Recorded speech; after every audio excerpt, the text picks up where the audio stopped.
Seguimos con el doctor Silvio Marchesani, el director del Centro de Diagnóstico Marchesani de la ciudad de Córdoba. Va a hablar de intervencionismo musculoesquelético. Vamos, Silvio. Bueno, buenos días. Cuando armé la clase, lógicamente, la conferencia sabía que me iba a superponer con algunos otros temas y traté de buscar la forma de ver cómo la hacía un poco más entretenida y sobre todo todos los errores que uno ha cometido para que ustedes no los cometan los que son más jóvenes, los que son más viejos probablemente tengan más experiencia que yo. Dentro de las diferentes alternativas del intervencionismo musculoesquelético, sobre todo en columna, he tratado de ver dos tipos de patologías diferenciales. Una que serían las de diagnósticos y otra que serían las de patologías de que nosotros vamos a tratar de hacer un tratamiento de ese paciente. Bueno, tenemos muchas cosas para hacer desde el punto de vista musculoesquelético e intervencionismo. Tenemos desde la extracción de material para hacer un diagnóstico anatomopatológico. Muchas veces también hacemos pruebas terapéuticas. Hay pacientes que una vez la clínica es confusa, no sabemos si la patología asienta sobre una hernia discal, una lisis, una artrosis o lo que fuera, entonces nos sirve para hacer un poquito de diagnóstico. Y aquellas que podemos hacer de origen terapéutico, generalmente podemos hacer infiltraciones, vertebroplastias, resecciones de lesiones, ya sea por ablación, por radiofrecuencia cuando están un poco lejos de la columna o un osteomosteoide que voy a presentar, resecciones de drenajes, en el caso de procesos infecciosos, artrodesis, sí que vamos a trabajar, por ejemplo, tratando de inmovilizar alguna articulación o en su defecto, fenómenos fibróticos para resolver. El primer tema que vamos a tratar de ver justamente es la biopsia y tratar de extraer material es muy importante. Y lo más importante es que pensemos que todas las lesiones son malignas. ¿Por qué? Porque muchas veces cometemos sobre todo el error de la vía de abordaje, que es muy, pero muy importante. Tratar de disminuir los riesgos, por supuesto, tratar de elegir el material y el método complementario que pueda mejor visualizar y uno se sienta más cómodo, y en algunos casos contar con el anatopatólogo cuando podemos tener al lado para tratar de ver si podemos hacer el análisis lo más rápido posible. Como dije recién, lo más importante es que este fragmentito ahí llegue a la aguja y llegue al frasco. Eso es lo más importante. Para eso tenemos diferentes técnicas, o la experiencia nos va dando a ver cómo podemos hacer para poder extraer el material y no sufrir complicaciones. La primera cosa que tenemos que tener en cuenta es que cuando elegimos una aguja, no es lo mismo una aguja que tiene un bisel céntrico, un bisel excéntrico o un bisel rombo. ¿Por qué? Porque esta aguja va a entrar en forma directa a la estructura que uno fuera y va a atravesar probablemente diferentes estructuras nobles por el centro. Entonces, si yo voy a elegir un diamante, como decimos, y yo sé que tengo una raíz cerca, no lo voy a poder una de esas hasta esquivar. La segunda, que es excéntrica, y un poco lo que decía el doctor, es de que nosotros a veces la podemos manejar un poco. O sea, modificando el bisel en derecha e izquierda, haciendo esa misma maniobra que hace él, que lo hacemos exactamente igual, tratando de modificarla, yo puedo saber que si el bisel va hacia el lado izquierdo, por ejemplo, la aguja va a tornarse hacia el lado izquierdo. Entonces, ¿cuál es la ventaja que tenemos? Esa es una aguja que yo puedo dirigirla y doblarla, como ustedes veían, que decía la aguja nunca dobla. ¿No vieron cómo dobla? Entonces, si uno la preforma, uno puede tomarse. Y lo mismo puede preformarla adentro a veces, tratando de modificarles el bisel. Y eso lo van dando cuenta. Por supuesto, una aguja 25 es mucho más fácil que una 19, porque es más fina. Entonces, más fina es más fácil hacerlo. La segunda cosa que tienen que tener en cuenta es la superficie del hueso. Si yo voy a tirar, por ejemplo, una superficie que es rectangular, que me fui para atrás, esto me mata. Si yo voy a buscar una superficie que es rectangular y yo voy a buscar con una aguja en una oblicuidad, lo más probable es que no pueda clavarla correctamente. O sea, no pueda llegar en una superficie que no es redondeada, la aguja me va continuamente a ir hacia el costado. Por eso hay que tratar que la vía de abordaje, cuando va a entrar al hueso, para tratar de verla, vamos a tratar que siempre sea perpendicular al eje, tratar de que clave la aguja. Una vez que clave de allí, empezamos a ingresar al material. Me falta hablar de esta aguja la uso muchas veces, que son las puntas lápiz, que en el caso mío yo lo suelo utilizar cuando entro, por ejemplo, en lugares dentro del canal, y yo quiero colocar algo, ya sea un material o en su defecto, yo también soy una de las personas que coloca ozono, y quiero hacer divulsión periférica, que ya es lo que voy a mostrar, lo que hago habitualmente.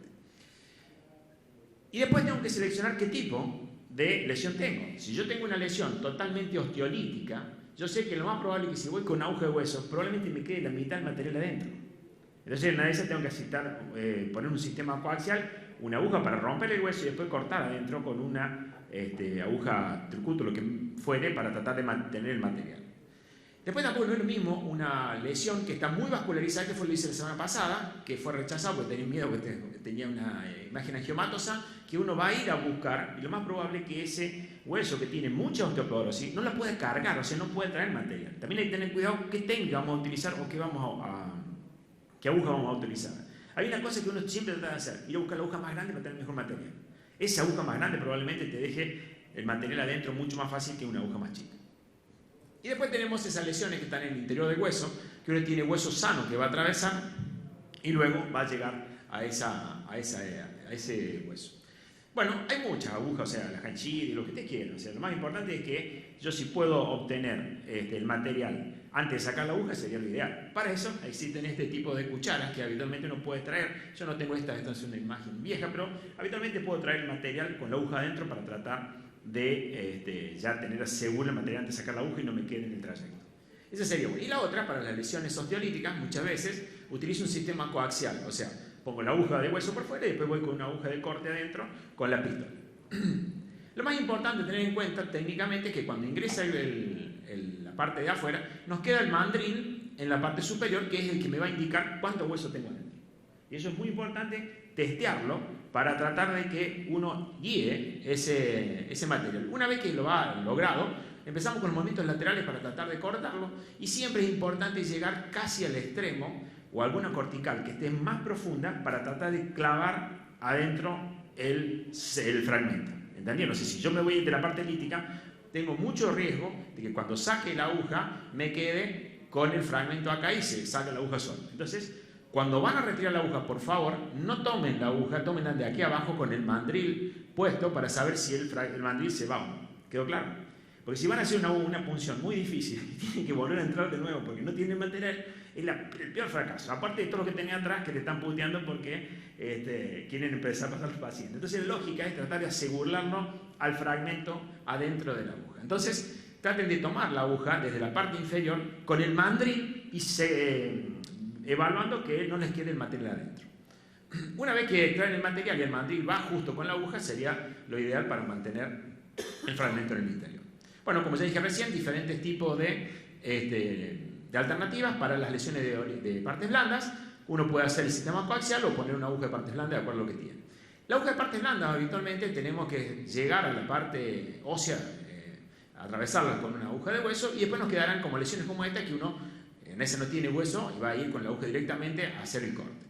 Dentro de este tipo de lesión tienen que tener en cuenta que la aguja va a avanzar unos 18 milímetros, va a tener el cilindro, va a avanzar unos 20 y la punta tiene 3 milímetros. Entonces, el margen son 20 milímetros, 22, 23 milímetros. Entonces saben que eso es lo que va a garantizar y dónde va a avanzar. ¿Quedó claro? Una vez que avanza, lógicamente pasa la segunda cánula por encima y va a atrapar el material que después vamos a extraer. ¿Qué me ha pasado en las veces que lo he hecho? Muchas veces puede pasar, más de una vez, que el extremo distal de la lesión sea muy rígido, o que la aguja está justo en los 20 milímetros, me pega al fondo y se me levanta la aguja. Más de una vez se me dobló la aguja, me quedó así. Entonces, allí hay dos o tres cosas que tenemos que tratar de evitar.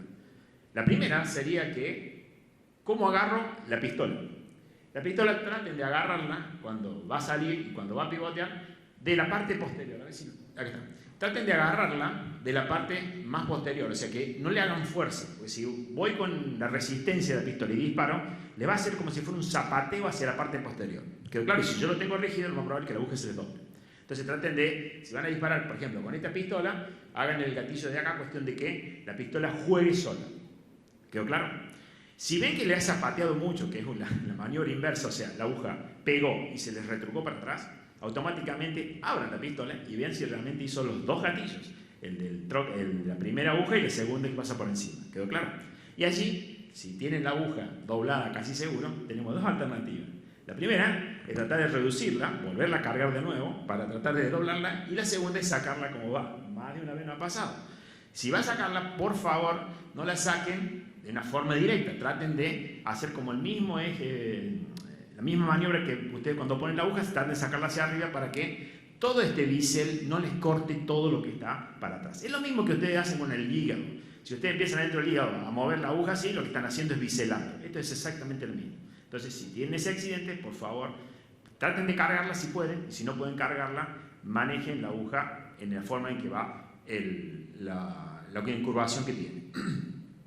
Lógicamente, en las vías de abordaje tenemos diferentes tipos de abordaje y diferentes métodos complementarios que podemos tener para extraer material, ya sea del hueso, del disco interarticular, del canal vertebral, de los músculos, de lo que fuera. La primera cosa que tienen que tener en cuenta cuando vamos a abordar al hueso, habitualmente es que nosotros tenemos diferentes tipos de anclaje. Apágamelo porque no lo pago. Diferentes tipos de anclaje. Si yo tengo en el cuerpo vertebral que ingresa a ver una lesión, o sea, una lesión al cuerpo de la vértebra, lógicamente si yo tengo un margen para trabajar, cuanto yo voy más afuera del cuerpo vertebral y ingreso por vía paravertebral, tengo mucho más amplitud para poder acceder a la lesión. Por ejemplo, si yo tengo una lesión tan chiquitita de esta y voy a elegir una vía transpedicular, lo más probable es que no llegue, que voy a tener que ir por la vía paravertebral, porque me da mucho mejor amplitud para tratar de llegar a la lesión. En cambio, si uno quiere mayor seguridad, lógicamente lo va a hacer por vía transpedicular. En el caso de una vertebroplastia, por ejemplo, donde hay una fractura de los pedículos, por ejemplo, y yo quiero hacer un rellenado desde el cuerpo hacia los pedículos, lo más probable es que yo utilice con mayor seguridad la transpedicular. Pero si yo tengo que buscar una lesión que es muy chiquitita en el cuerpo y tengo que angular la aguja, lo voy a hacer a nivel paravertebral. Bueno, acá tienen diferentes tipos de abordaje. No es lo mismo una transoral, uno de los macizos laterales, un cuerpo vertebral como C6, por ejemplo, que es donde ingresa la arteria vertebral, que podemos hacer un acceso anterior o por lateral, o una dorsal, cuando tenemos un cuerpo vertebral que tenemos, imposibilitado de ingresar lateralmente, o una lumbar que tenemos mucho más posibilidad de rango para el ingreso. En el caso de una atolodontodea, este fue mi primera atolodontodea que hice, fue el momento en que se me paró el corazón por primera vez, después cuando me casé, pero bueno, esa es la primera. La primera vez que hice tenía que llegar a la atolodontoidea. Lógicamente no tenía idea ni tenía las agallas suficientes como para ingresar por transvoral. Entonces ingresé por vía lateral. Lo hice por vía lateral, un paciente que tenía, los diagnósticos diferenciales eran amiloidosis, tuberculosis, tenía tuberculosis. Entonces, ¿qué hice? Hice un sistema coaxial con un abordaje ascendente. Lógicamente, si ustedes ven la arteria vertebral, miren a lo que le pasé. Pero bueno, en ese momento tenía corazón que me lo soportaba. Primero puse una aguja 25, corté la parte posterior, monté después una más gruesa y después monté la aguja de hueso. Tenía un backup de terapia y todas esas cosas, y bueno, no sé si lo haría. A partir de eso, aprendí a hacer esto. Que la transoral al principio tenía un miedo bárbaro y después ya me fue, porque tengo el otorrino ahí al lado, tengo todo un equipo, este equipo, por ejemplo, esta estructura no sabemos ni lo que es, el distractor de la boca, entonces todo eso lo ponen en el otorrino. Hacen los lavajes bucal y todo ese tipo de cosas para prevenir la infección. Y lógicamente cuando uno ve en la parte de la transoral, la atolodontodea me queda ahí. Cuando puse la primera aguja tan fácil, dije yo esto es mucho más fácil. En este caso trajimos material de la atolodontodea por vía transoral. Lo mismo, en este caso, tuvimos otro caso de atolodontodea y después también ingresamos para una lesión osteolítica en C2. Lógicamente, acá teníamos muy osteolítica, era mucho más fácil de ingresar con una aguja de corte. Lógicamente pusimos la aguja de corte, medimos cuánto iba a avanzar y calculamos y la verdad que nos salió bastante preciso. Otra vía de abordaje que tenemos a nivel cervical es el laterocervical, que bueno, el doc mostraba que iba un poquito por atrás, o podemos ir por la vía anterolateral. Lo más importante de esto es que estos dos dedos, que sería el índice y el medio, apretemos, corramos el paquete y luego lo hagamos. Lo que puedo hacer solamente es marcar el nivel, que eso lo tengo en el tomógrafo, pero todos esos movimientos van a hacer que probablemente no tenga la precisión justa para ir en ese momento. Entonces, habitualmente, uno puede correr el paquete, poner la aguja, como veíamos en este caso, y después ver si llegábamos al sector donde uno quería llegar, si era un disco intervertebral o traer material o lo que uno fuere. Lo mismo para pacientes que uno tiene que ingresar a nivel cervical, que tienen lesiones tumorales, que uno tiene que atravesar el pedículo. Lógicamente, el lugar más difícil, más complicado es C6, que habitualmente es donde entra la arteria vertebral. Bueno, este caso es muy parecido al que habíamos recién, lo mismo esta imagen que parecía esquematosa, entramos y sacamos sin mayores problemas. Más fácil es en aquel tipo de lesiones, como son las metástasis, ingresar al cuerpo o la parte posterior de los arcos para tratar de extraer el material. Este fue un paciente en el cual tenía un proceso atleodentoidea en mayo de 2002, en septiembre se le aumentó muchísimo el proceso infeccioso atleodentoidea. Lógicamente es muy fácil ingresar en la parte lateral y extraer el material para su posterior cultivo. Este es otro paciente más, en el cual también se me paró el corazón por segunda vez, después del anterior, en el cual entramos por vía posterior, siguiendo el macizo lateral del cuerpo vertebral de C2, en el cual uno ve, perdón, de C1 en la parte lateral y va y saca material de esta gran lesión de aspecto expansivo. Por supuesto que esto estaba todo, digamos, organizado y tenemos resonancia magnética, se ha montado en el paquete bajo nervioso, es mucho más fácil si uno va haciendo sistemas coaxiales. En el caso de lesiones a nivel dorsal y lesiones dobles, como es el caso de este paciente, en el cual encontramos en esta espondilodicitis dorsal otra lesión que era un condroma en la parte posterior, lógicamente hicimos un sistema coaxial. Primero extrajimos material de esta lesión que pensábamos que era un condroma y posteriormente de la espondilodicitis. En este caso vemos que este paciente teníamos que traer dos materiales diferentes, o sea, tratar de ver qué era esto y qué era esto. Este fue un caso de un osteoma osteoide de arco posterior y la lógica era que en ese momento no estaba muy avesado con la ablación por radiofrecuencia, aparte le tenía miedo, si me va a quemar 1 centímetro en torno, lo más probable es que haga una lesión periférica. Entonces fuimos también con una aguja de corte en la vía lateral, lo puse por vía lateral, entramos, hicimos la extracción del mismo y nos fue bastante bien, por lo menos no volvió el paciente. Dentro de las complicaciones que he tenido, lógicamente, siempre nos puede pasar algo, ruptura del material de punción nos puede llegar a pasar, como estaba recién lo de la aguja de aguja de corte, infecciones y compromiso de parte blanda no deseada, que digamos que le pinché un nervio o se me hizo una fístula o algún otro tipo de alteraciones. Este fue el caso en el cual se me fue la aguja bastante para adelante y fue una de esas, un exceso de confianza, en el cual por ahí uno va fácil, cree que va fácil, y hay muchas veces en los pacientes osteoporóticos cuando hacemos vertebroplastia, que uno va como si fuera en el músculo y no sabemos cuánto avanzamos. Entonces, lo que le aconsejo, y empecé a ponerlo en práctica hace muchos años, es tratar de utilizar las agujas.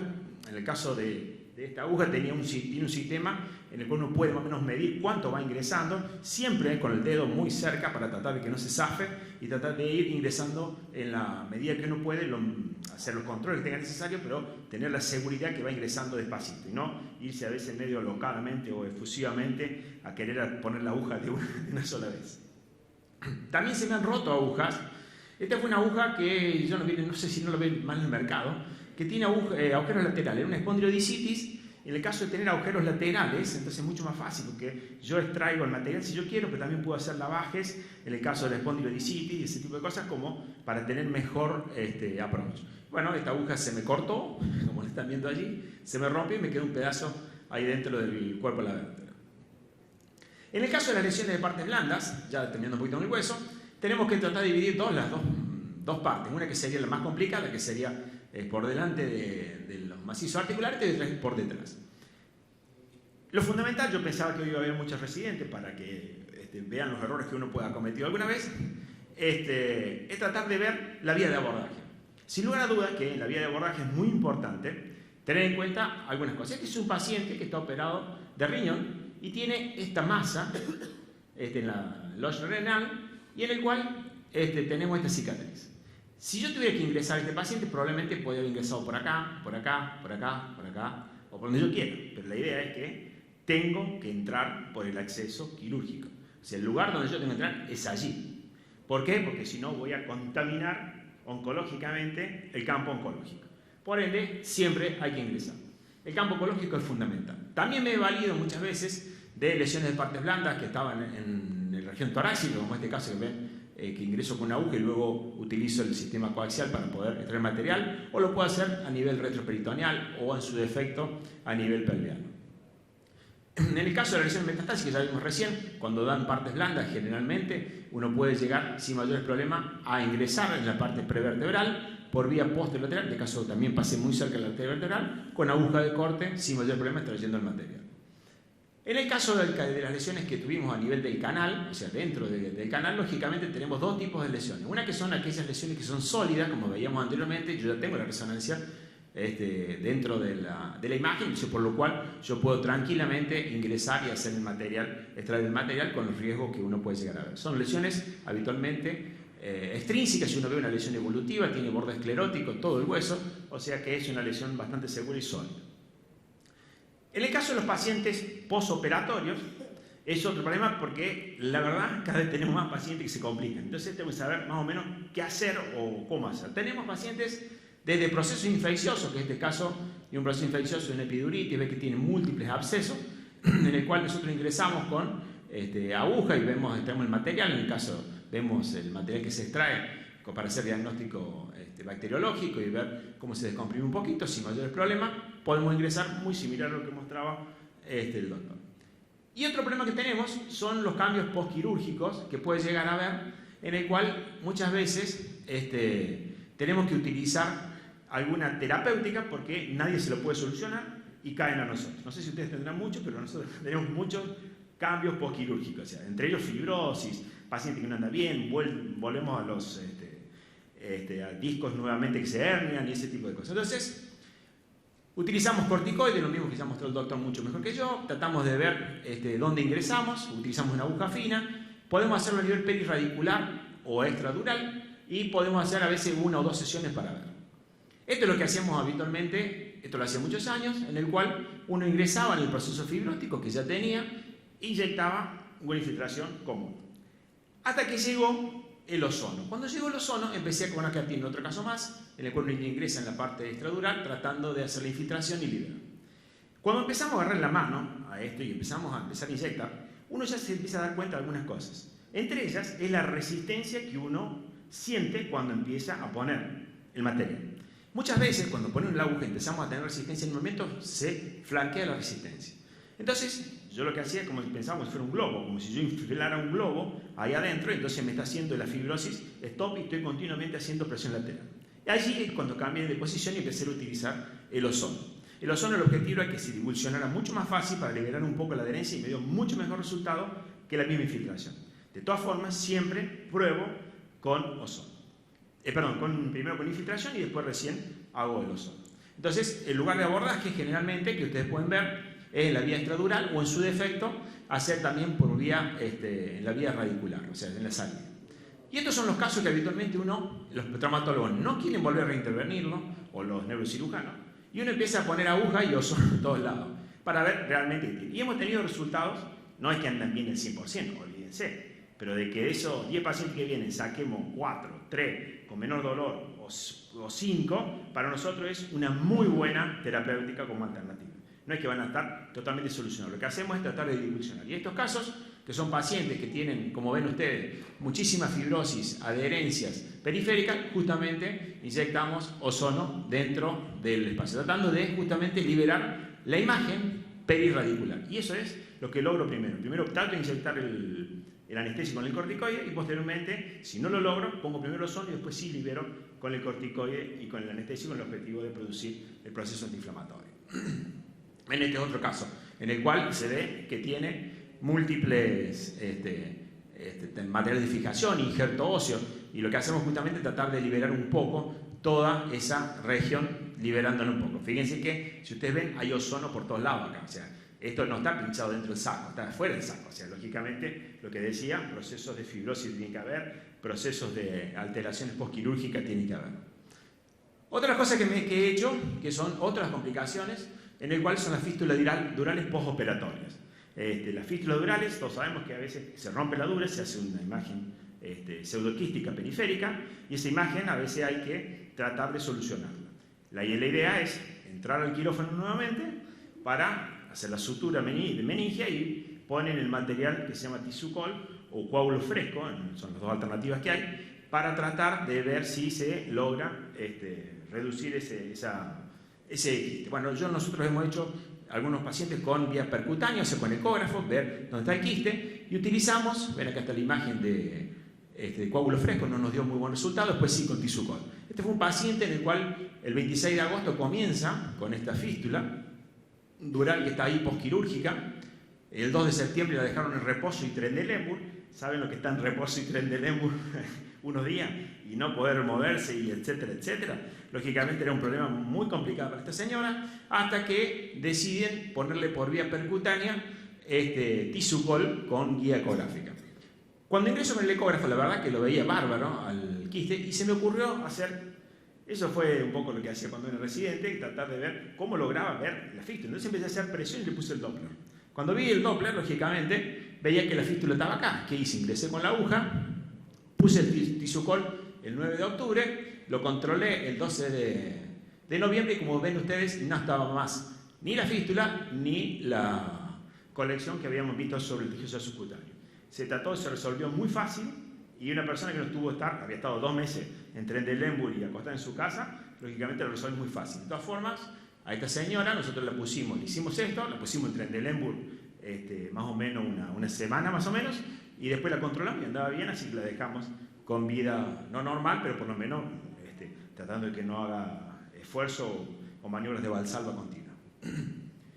Bueno, esto es un poquitito de las cosas que ya mostró el doc.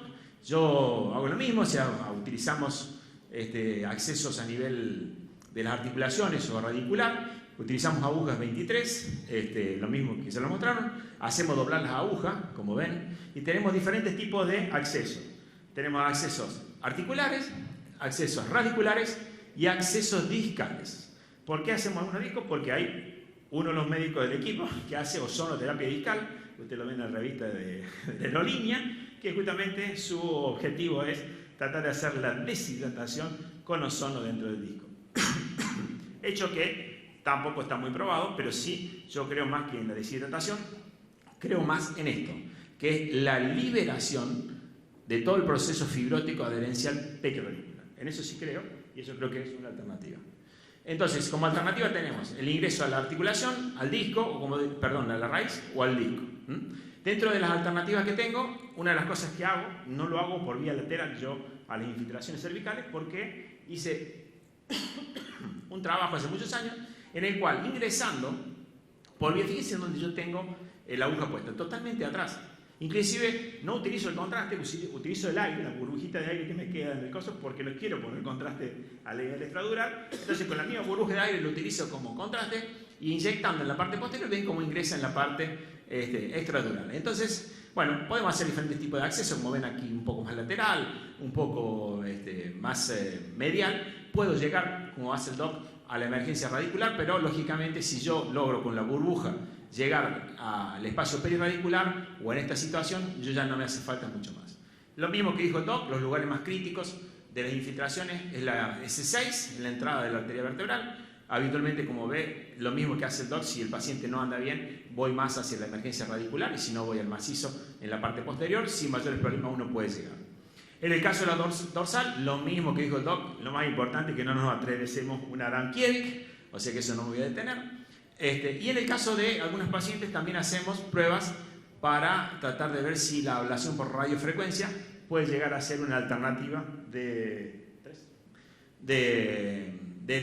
solución para este paciente. Lógicamente, el nervio de Luschka, que es el que estaba en la parte posterior, nosotros podemos hacer infiltración sobre el nervio y ver si con la ablación por radiofrecuencia le pueden llegar a solucionar el problema. Bueno, dentro de las situaciones difíciles hay pacientes que, como tiene esta espondilolistesis, es muy difícil ingresar al agujero, lo hacemos por vía tomográfica más que radioscópica. El objetivo es tratar de posicionar la aguja correctamente, ver la raíz con mucho mejor resolución, sin mayores problemas.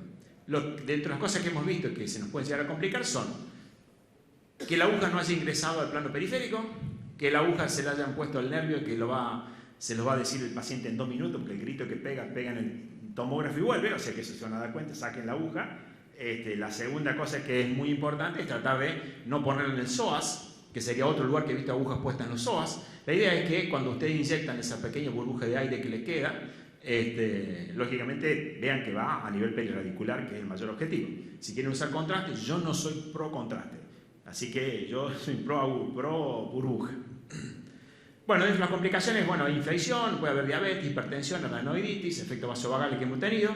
Y dentro de las cosas discales que hacemos habitualmente, dentro de las cosas podemos ver que tanto la hernia, la infección y las calcificaciones es muy importante ver el diagnóstico, porque a veces hernias calcificadas, si no hacemos una tomografía no lo vemos. También tenemos que tener en cuenta que el doc mostró muy buenos resultados pero yo les puedo mostrar muchos pacientes que en el año 2013 teníamos esta hernia y en el 2015 no estaba. O sea, no sabemos si le echarle la ventaja al corticoide, al ozono o qué fuere. La lógica es saber que la evolución natural sería esa la solución de ese paciente. Pero también el calmar los síntomas es otra alternativa para que ese paciente pobre no tenga esa sintomatología. Este es otro paciente, la cansadora, porque es mi señora, con una hernia que en el 2012 tenía esto con este fragmento, este hematoma periférico. Ahí lo tenemos y ven cómo se resolvió en el 2014. Dentro de las alternativas que tenemos para el acceso quirúrgico discal, bueno, podemos hacer un abordaje paravertebral e intervertebral. Antes se inyectaba corticoide, después se inyectó pavaverina, se inyectó ozono de dentro y también se puede inyectar discogel, en el cual yo inyecté bastante y me dio bastante buen resultado, no el 100% de discogel intradiscal para las hernias discales. Bueno, este es un abordaje que lo puedo hacer por vía lateral. Fíjense la dirección que tiene, es a veces muy difícil hacerlo por tomografía, si no tenés la imagen tridimensional en la cabeza, es mejor hacerlo por radioscopía. Yo prefiero hacerlo por el tomógrafo porque voy donde yo quiero, me tomará el tiempo, haré las reconstrucciones que sean necesarias, pero el abordaje discal. Y a veces también lo hago por vía dentro del canal, esto no lo hago siempre, pero a veces puedo ir viendo cómo diseco un poquito con aire la parte extradural y entro el disco. Y acá está la inyección de discogel. En el caso de biopsias discales, bueno, a veces utilizo esta dirección, la lógica es traer hueso infectado, disco infectado, hueso infectado, que es lo que mostraba Cheparo ayer, en el cual uno trata de traer varias muestras, ni en pedo le voy a hacer las 5 muestras que hace Cheparo y no se dio casa, yo saco una sola, mando de eso a analizar y después sí hago la bacteriemia a las 4 horas. Eso se hace. Muy bien, no voy a hablar mucho más, pues ya lo habló el doctor. La única cosa que puedo decirles es que si van a pinchar o a punzar un quiste aranoideo, fíjense en la resonancia magnética, porque la resonancia le va a mostrar dos cosas importantes. Una es el espesor del quiste. Hay quistes que son muy gruesos, les va a costar reventarlos, y hay otros que tienen cuerpos osteocondrales en el interior, por lo cual el resultado no va a ser el mismo. ¿Quedó claro? Entonces, ese paciente no va a tener los mismos resultados que un quiste en el cual ustedes rompen, primero lo pacifico y después lo rompo, veo cómo sale el extradural sin mayores problemas y eso tiene mucho mejor resultado. Esta es la imagen del triángulo que mostraba el doc después de haber ingresado. Muchas gracias.